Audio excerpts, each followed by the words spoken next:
Hey, this is Ken, and you are rolling with Ken. I'm coming to you from downtown Milwaukee, right at the boat launch, to give you the top 5 questions that I am asked while I'm out in the Bagi.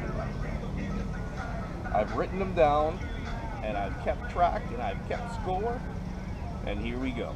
So the number one question, the number one question that I am asked when I'm out on the bike is it a bike? Now, I'd have to say yes, it is definitely a bike. It has pedals, it has gears, and I go on the bike trails. It is a Class 2 e-bike, which means it cannot be registered. It falls under the limits. It falls well within the realm of being a bike. And this 500 watt electric motor over here only produces about 3/4 of horsepower, believe it or not. Okay. Question number 2. Second off, let's see. How fast will it go? Too far away, but I do have throttle. And I do have pedal assist. And that really depends. For the most part, I keep it set standard where I'm only going about 20 miles an hour. 20 miles an hour in this configuration is really fast on a bike. If you need to go much faster than that, you really should go get yourself a motorcycle and not a bike, like the number one question, right? Okay. But if I'm on the city streets, I can change some settings and make it go well with 26 miles an hour. If I go crazy and really dig into the settings and change a bunch of configurations, so the ampage, I could change the wheel size, I could change the max top speed. There are a whole lot of different settings. If I take them all, I could get a top speed well over 30 miles an hour. All right. Number 3. How long does it last? Well, the battery right here. Basically, when I use it pedal assist 1. If I need more, I give it more. If I'm in traffic, I go full.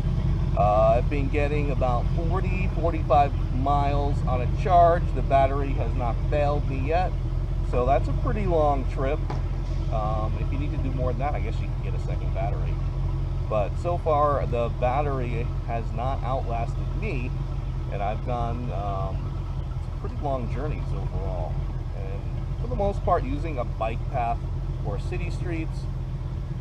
When I use the dirt roads, obviously I'm going to get a little bit less on the overall because there's some hills and the hills take a little bit more.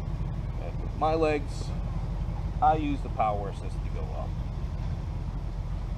Okay. 4 is how long does it take to charge? And really, the best way I could say how long does it take to charge is I plug it in when I go to sleep, and then I wake up in the morning and it's fully charged and ready to go. And for the most part, 40 plus miles is more than I'm going to do on even a weekend day or on a long adventure so far at this point. And like I said, I have 800 plus miles on it now.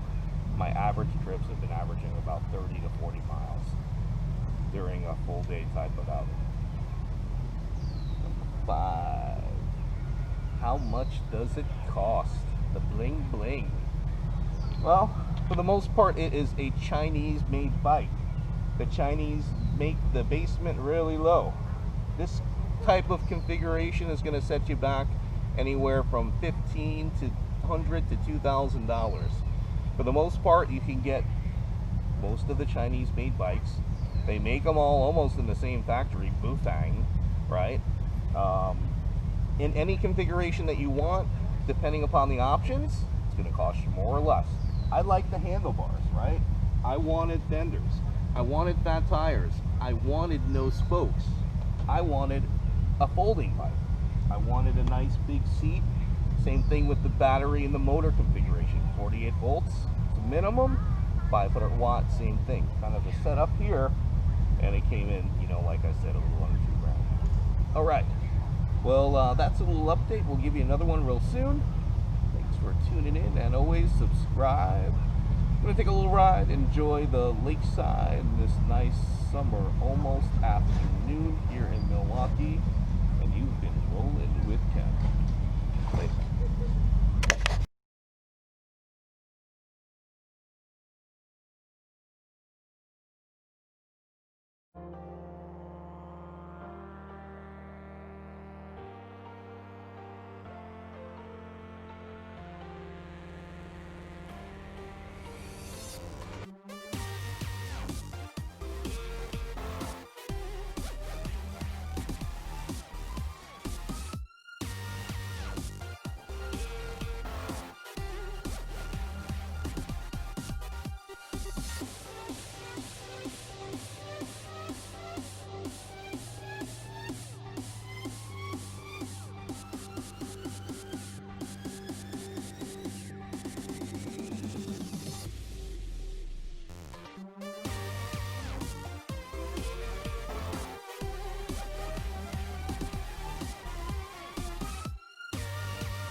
Go.